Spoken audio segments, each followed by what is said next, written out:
Be your own torch, light up the Dharma, do not light up any other Dharma. Be an island unto yourself, take refuge in yourself, take refuge in the Dharma, do not take refuge in any other Dharma. These profound teachings are the last message that Buddha left for humanity before he entered Nirvana. A seemingly simple message but containing the essence of the teachings, like a lighthouse illuminating the path to escape the sea of suffering of samsara. To understand the full meaning of these words, we must return to the source, to the life of Buddha Shakyamuni, who overcame all wealth, power, suffering and doubt to find the path of liberation for himself and for all sentient beings. His life was an extraordinary journey, from a prince living in luxury to the ultimate enlightenment.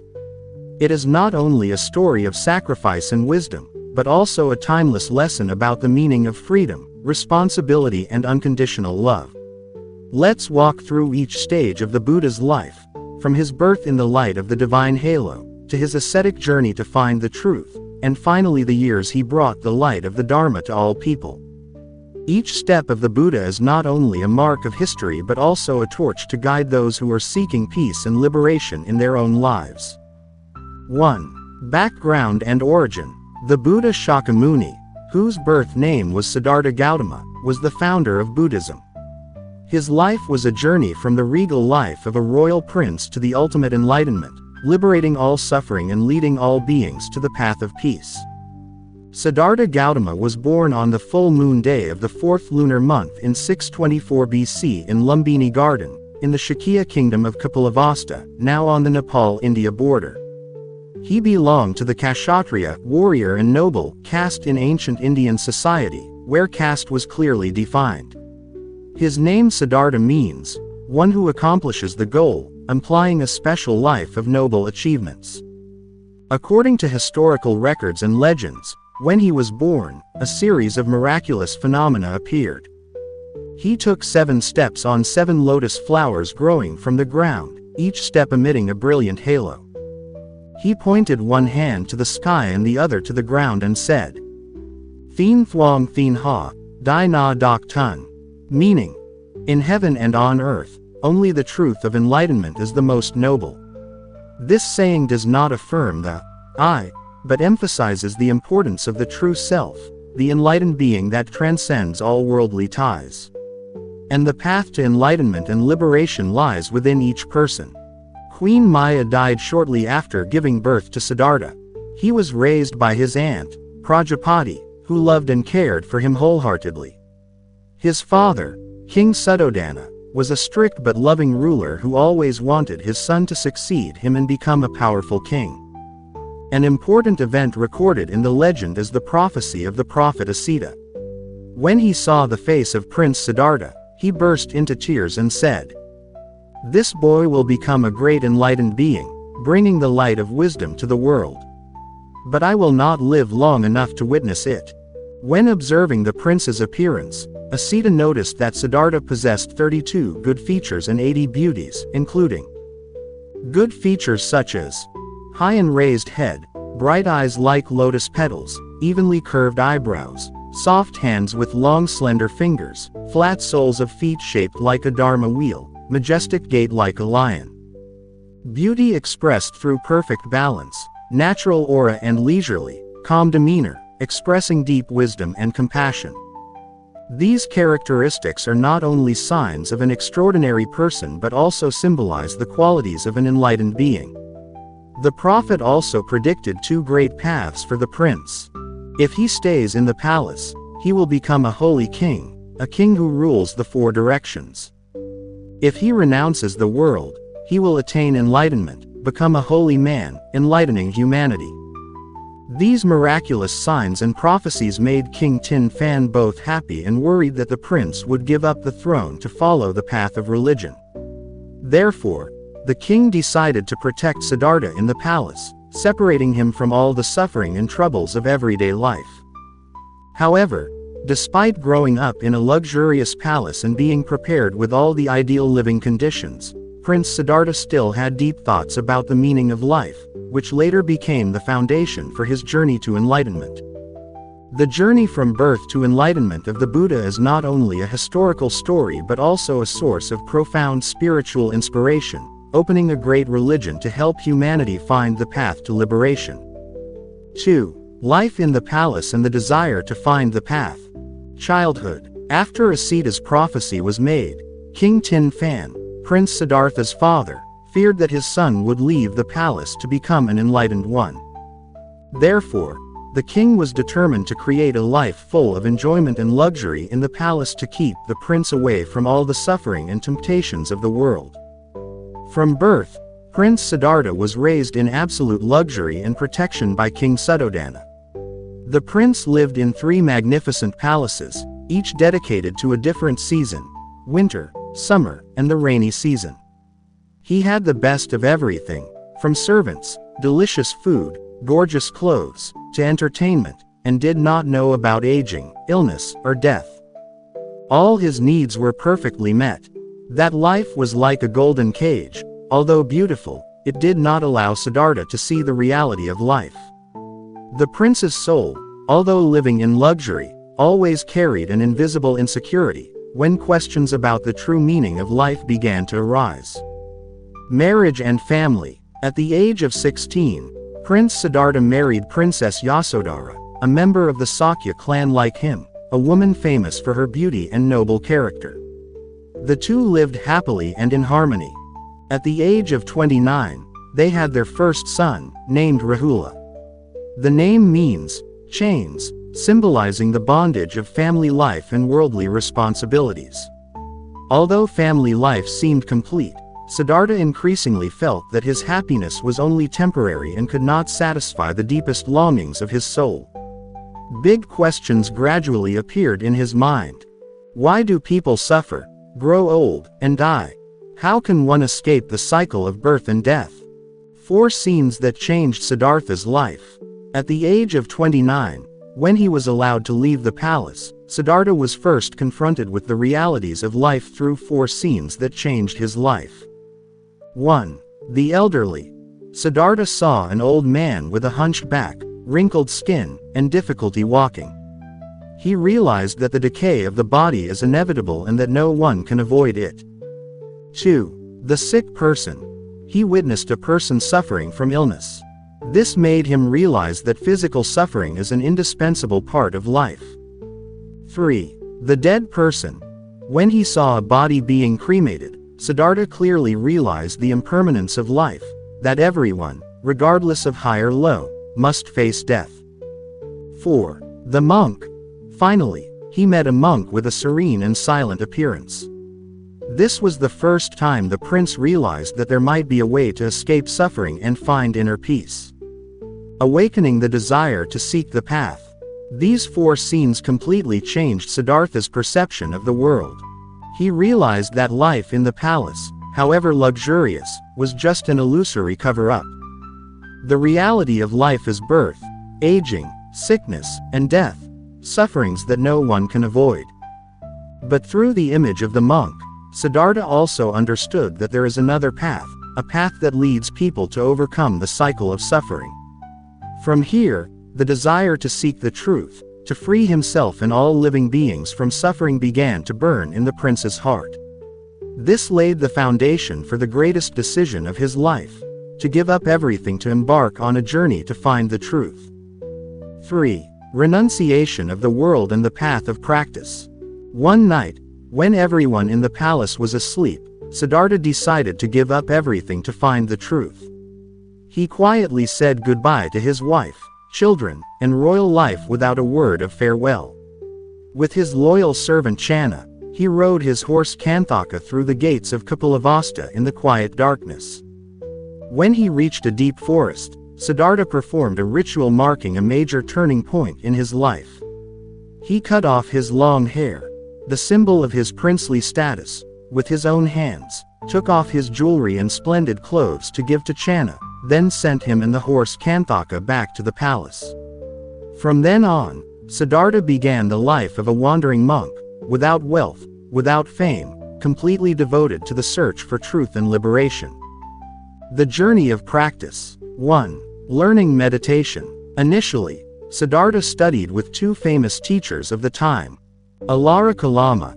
He quickly attained the highest state of meditation that Alara could teach, which was the state of no longer clinging to material things.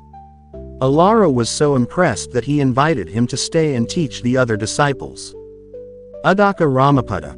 Later, Siddhartha went to study with Uddaka and quickly attained the highest state of meditation, the state of neither perception nor non-perception, a state that transcends both consciousness and unconsciousness. Uddaka also asked him to stay and accept an equal status in the community of monks. Despite the respect and sincere invitations from both teachers, Siddhartha decided to leave.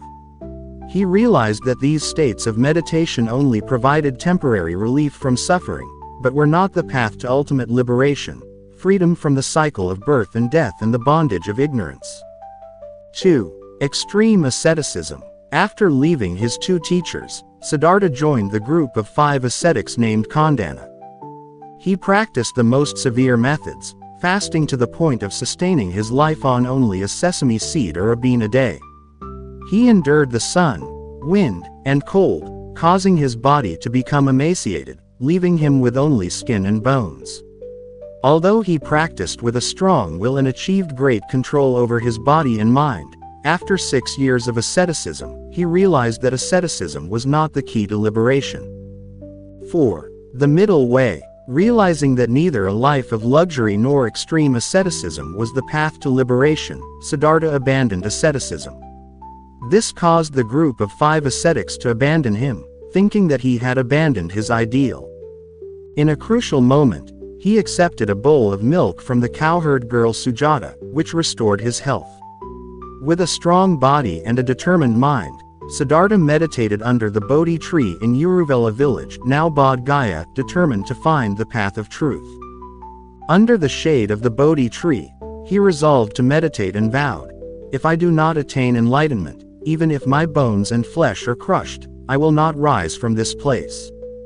With a steadfast heart and unwavering will, Siddhartha began to meditate deeply, focusing his mind on understanding the true nature of the universe and human beings. Defeating Mara. During his meditation, Mara, the symbol of ignorance, greed and evil karma, appeared to prevent Siddhartha from achieving enlightenment. Mara used every means to shake his determination. Tempting desire. Mara sent beautiful fairies to dance and sing in front of Siddhartha, hoping to shake his mind. Threatening with force. When that failed, Mara summoned an army of terrifying monsters, firing missiles and storms at Siddhartha. But thanks to the power of concentration, Mara's arrows turned into lotus flowers before reaching him. Attack on self-confidence. Mara questioned Siddhartha's right to meditate under the Bodhi tree. In response, he reached out and touched the ground, calling on the earth to bear witness to the merits he had accumulated over many lifetimes of practice. At this point, the ground shook, proving his integrity and determination.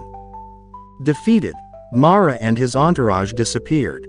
This was not only a symbolic event but also reflected the victory of the enlightened mind over temptations and fears. Attaining enlightenment. After overcoming all challenges, finally, on the full moon night of Vesak, he realized the ultimate truth, becoming Tathagata, the fully enlightened Buddha, the fully enlightened and liberated one, understanding all phenomena. The process of enlightenment went through 3 stages, 3 knowledges. Remembering countless lives, Tuk Men Veen, he realized all past lives, both his own and other beings. Understanding the law of cause and effect, divine eye, he understood the workings of karma and reincarnation, and saw clearly that all beings are governed by good and bad karma. Realization of the truth, enlightenment, he destroyed ignorance, realized the 4 noble truths, the truth of suffering and the path to the end of suffering, and attained the noble eightfold path, the path to enlightenment. From there, Siddhartha became Buddha Shakyamuni, the fully enlightened one.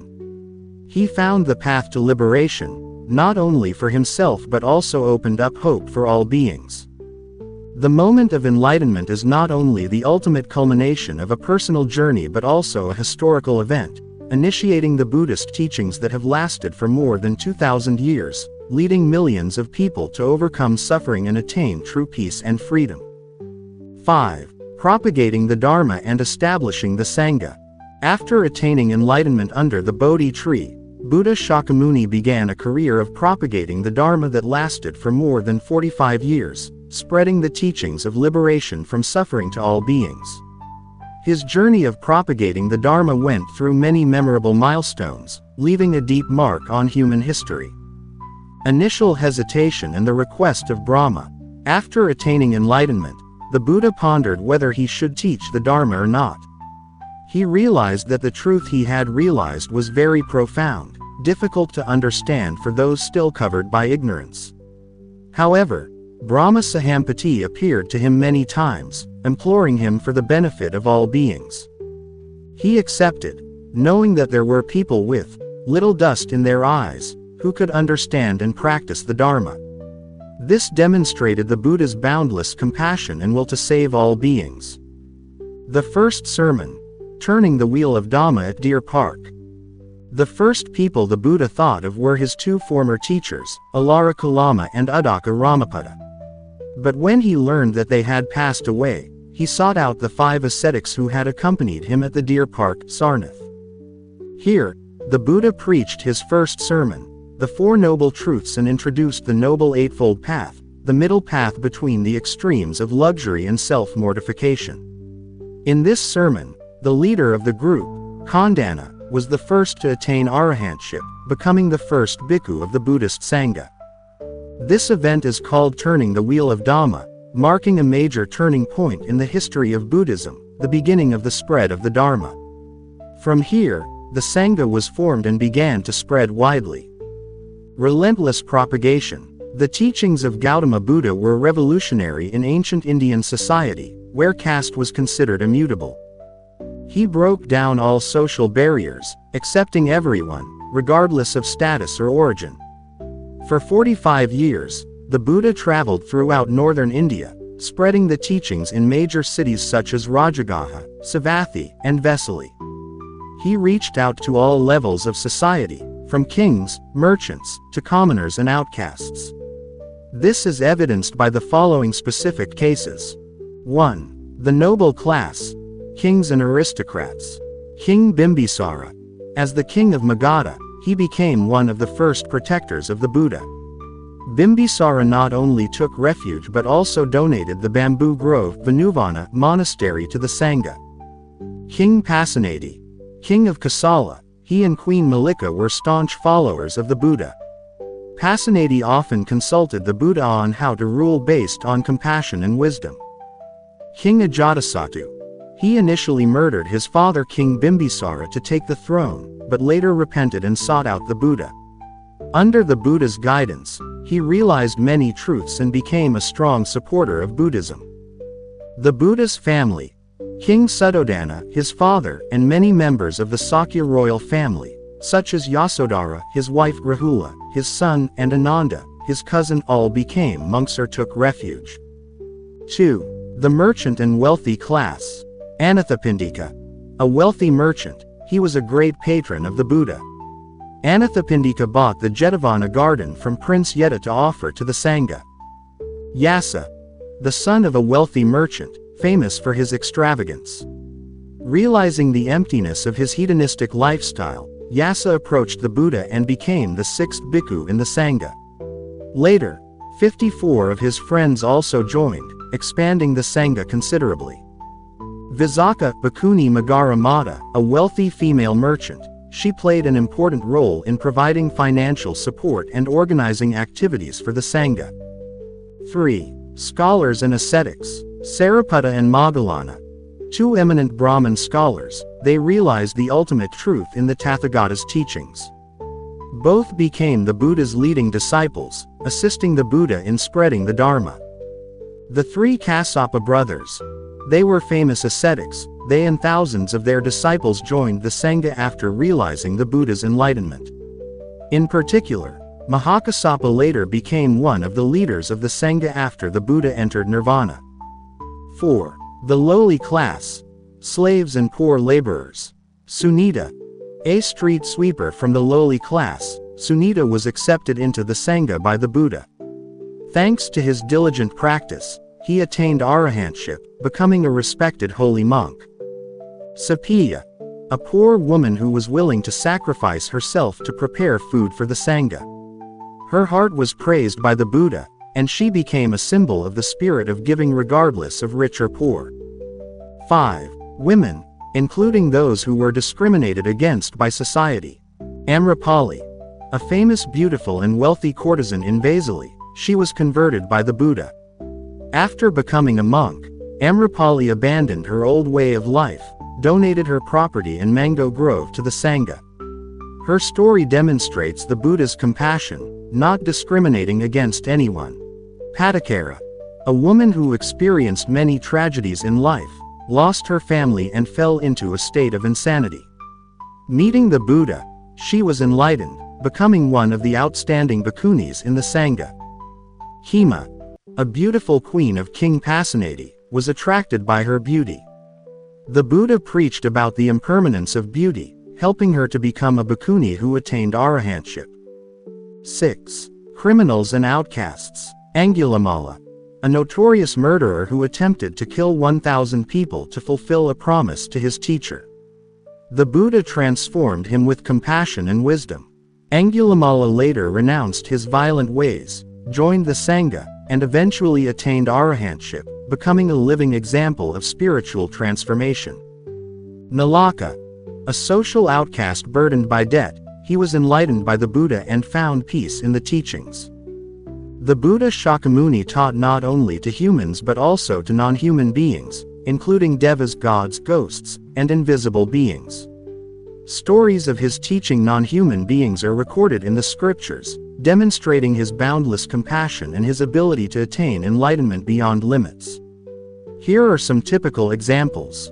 1. Teaching the Dhamma to the devas. Converting Sakka, Indra. Sakka, the king of the 4 heavenly kings, once came to the Buddha to ask for teachings. Once, Sakka asked about how to rule a kingdom well. The Buddha taught him the qualities of a good king, such as compassion, justice, and adherence to truth. From there, Sakka learned how to rule the devas more wisely. Teachings in the Trayastrimsa heaven. After the Buddha attained enlightenment, he went to the Trayastrimsa heaven to teach his mother, Queen Maya, who was reborn there. The Buddha taught the Abhidhamma for 3 months, helping his mother and the devas realize many profound truths. 2. Converting demons and invisible beings. Converting Alavaka, the evil Alavaka. Alavaka was a fierce demon who often ate human flesh. When he met the Buddha, the demon Alavaka challenged him to answer many difficult questions. The Buddha not only answered them well but also preached about compassion and selflessness. Alavaka then gave up his violent behavior and became a loyal disciple. Saving the mother demon Hariti. Hariti was a female demon who specialized in kidnapping and eating children. The Buddha converted Hariti by preaching about the suffering of separation and compassion for all living beings. Hariti repented and became a deity who protected children, worshipping the Buddha and the Sangha. 3. Converting the snake god and non-human animals. The snake god Naga Muchalinda. While the Buddha was meditating under the Bodhi tree, a heavy rain fell for many days. The snake god Muchalinda appeared, wrapped his body around the Buddha and opened his hat to protect him from the rain. The Buddha then preached the Dharma to Muchalinda, causing the snake god to attain deep peace. The story of the elephant Nilagiri, Dhanapala. Nilagiri was a ferocious elephant that was released by King Ajatasattu to kill the Buddha. When Nilagiri charged, the Buddha used his compassion and concentration to transform it. The elephant not only did not harm him but also knelt down and showed respect. 4. Dharma talks for suffering beings. Converting the ghosts of past kings. During a meditation session, the Buddha came into contact with the wandering souls of past kings, who were bound by karma. He preached the Dharma, helping them to be freed from suffering and attain peace in the good realms. Resolving the conflict between the 2 snake gods Naga and Garuda. Naga and Garuda were 2 species that always fought with each other. The Buddha preached about harmony and compassion, causing both species to abandon hatred and live together in peace. 6. The Buddha reunites with his family and converts his relatives. After attaining enlightenment, the Buddha returned to Kapilavastu at the invitation of King Suddhodana. This was not only a family reunion but also a journey of compassion, helping his most beloved ones understand the truth and attain liberation. 1. King Suddhodana, Buddha's father. King Suddhodana, although very happy to see his son again after many years of separation, was still saddened to see Siddhartha renounce his throne and live the life of a mendicant. The Buddha taught about the impermanence of life and the need to let go of all worldly attachments to attain true peace. King Suddhodana's transformation. The Buddha told many stories about cause and effect and reincarnation, helping King Suddhodana understand the teachings better. Thanks to that, the king took refuge in the Triple Gem and became a staunch Buddhist. Attained Anagami status. Before his death, King Suddhodana attained Anagami, non-returner, escaping rebirth in the sensual world and moving closer to enlightenment. 2. Princess Yasodhara, Buddha's wife. Yasodhara, Siddhartha's loyal wife, suffered greatly when he left his family. However, she still had deep respect for his path to enlightenment. The touching encounter. When the Buddha returned, Yasodhara met him again, moved but not resentful. She took Rahula to her father and said, "Your son needs an inheritance. Give him the most precious inheritance." The Buddha accepted, but instead of giving him worldly wealth, he ordained Rahula, becoming the first young monk. Ordination and attainment of Arhatship. Later, Yasodhara also renounced worldly life, became a nun. She practiced diligently, understood the teachings deeply and attained Arhatship, liberating herself from all the sufferings of human life. 3. Rahula, Buddha's son. Rahula was the only son of the Buddha, born before he left the palace. Although he lost his father at a young age, Rahula always respected and admired his path. Ordination as the first young monk. When the Buddha returned, Rahula was brought to him by his mother. After that, Rahula asked to follow his father to study and practice. The Buddha allowed him to ordain, becoming the first young monk in the Sangha. Practice and maturity. Rahula was not only famous for his respect for his father but also known as an exemplary monk. Thanks to the teachings of the Buddha and the elders, Rahula attained enlightenment at a young age. 4. Other relatives. In addition to King Suddhodana, Yasodhara, and Rahula, the Buddha also converted many members of the Sakya clan. Ananda, Buddha's cousin. Ananda followed the Buddha as his attendant and was one of the most important disciples, contributing to the dissemination of the scriptures after the Buddha entered Nirvana. Mahapajapati Gautami, Buddha's aunt and stepmother. Mahapajapati Gautami also became a nun after the Buddha allowed the establishment of the order of nuns. She was the first female bhikkhu in the history of Buddhism and attained arahantship. The Buddha's journey of spreading the Dharma is a symbol of compassion and wisdom, bringing the light of enlightenment to humanity. Although more than 2,500 years have passed, his teachings continue to inspire and guide people through suffering to attain true happiness and ultimate liberation. 7.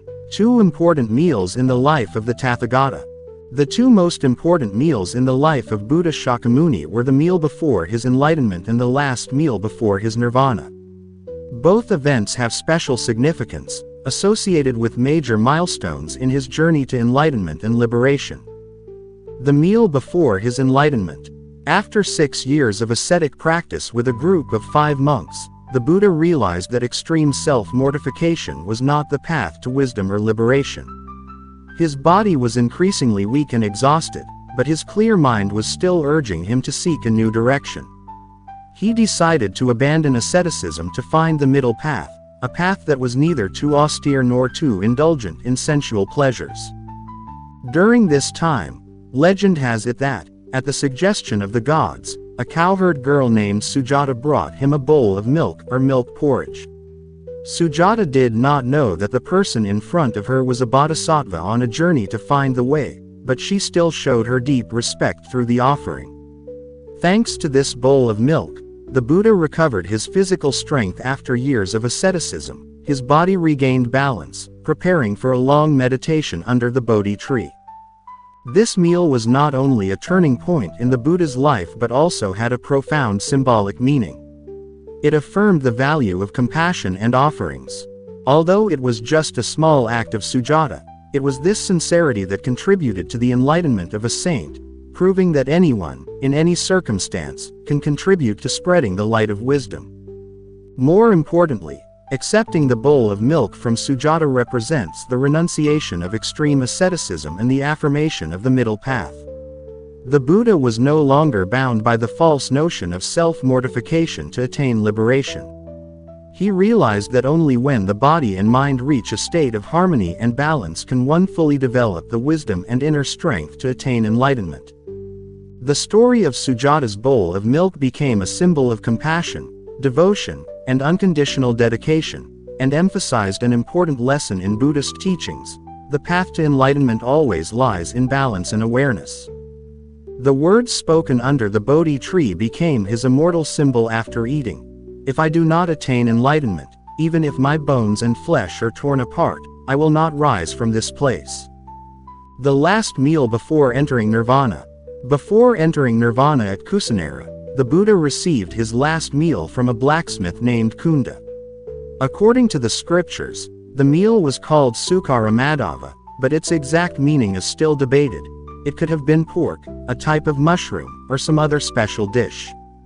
Kunda offered the meal with deep respect, and the Buddha happily accepted it. When he learned that the food was poisonous, the Buddha still ate it without refusing. After eating, he instructed that only he would eat the food, and that the leftovers should be buried to avoid harming others. Although the meal made the Buddha seriously ill, he did not blame Kunda. On the contrary, the Buddha praised Kunda's devotion and instructed his disciples not to blame him. He affirmed that offering a last meal to a Buddha was a great blessing, bringing immeasurable merit. The Buddha faced illness and imminent death with equanimity and transcendent wisdom. His physical pain did not shake his peace of mind. Even when his health was failing, the Buddha continued to teach and encourage his disciples to practice diligently. He was not only a shining example of fearlessness in the face of impermanence, but also a symbol of compassion, always protecting and encouraging others, even in his final moments. The story of the last meal also demonstrates the profound meaning of devotion. The Buddha emphasized that offerings are not judged by the material things, but by the purity of the mind and compassion of the person who makes them. The first meal after his enlightenment, offered by Sujata, and the last meal, offered by Kunda, were both considered sacred offerings by the Buddha, contributing to his journey of enlightenment and spreading the light of wisdom. Before entering Nirvana, the Buddha reminded his disciples, all conditioned things are impermanent. This is not only the last teaching but also the lesson that runs through his life. The Buddha encouraged people to practice diligently to find liberation for themselves, emphasizing that enlightenment does not come from the outside but lies in inner effort and awareness. These two meals are not only important events in the Buddha's life but also valuable lessons for us about the middle way, gratitude, and equanimity in all circumstances. They reflect the Buddha's infinite wisdom and compassion, and affirm that every good deed has great significance in the journey of practice and enlightenment. 8. The moment the Buddha entered Nirvana, full moon night of February 544 BC. On the last night before the Buddha entered Nirvana, the entire Kusinara forest, where the sala trees suddenly bloomed with fragrant flowers, each petal competing to release its fragrance, blending with the echoing heavenly music. Flowers from the heavens also filled the space, sparkling brightly like 1,000 bright stars, surrounding the Tathagata in a magical scene, all looking towards him to show their respect. Devas from the 10 directions appeared, bowing down to pay homage, praising the immeasurable merits of the Buddha, making the scene even more solemn and sacred. Venerable Ananda was moved by the miraculous scene and said it was a noble offering. However, the Buddha smiled kindly and said, "Those who live in accordance with the Dharma, practice the Dharma correctly, that person is the most noble offering to the Tathagata. After these teachings, the Buddha looked up at his disciples, his eyes gentle but penetrating as if looking into the hearts of each person. He knew that his time in this Saha world was about to end, but these teachings would forever be the guiding light for all living beings, no matter where they are, no matter how much time has passed. He continued, "Bhikkhus, light your own torch, light the Dharma, do not light any other Dharma. Be an island unto yourself, take refuge in yourself, take refuge in the Dharma, do not take refuge in any other Dharma." His words resounded like a gentle breeze, imbued with compassion and wisdom, gently touching the souls of each disciple, making them deeply feel the miracle of the teachings of self-reliance and self-realization.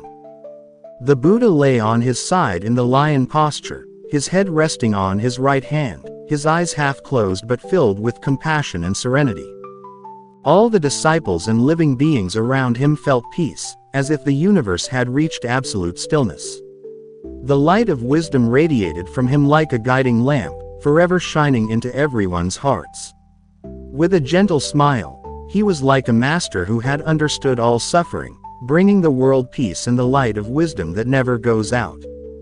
Then the Buddha looked into the distance, his eyes sparkling with great serenity, as if he were seeing eternity in the present moment. Then, gently as a breeze, he closed his eyes, his breathing gradually becoming still. In that moment, he entered eternal Nirvana, leaving behind a universe filled with the light of wisdom, boundless love, and the eternal Dharma. Thank you for watching this video. Please like, share, and subscribe to the channel to give me more motivation and to not miss out on great content.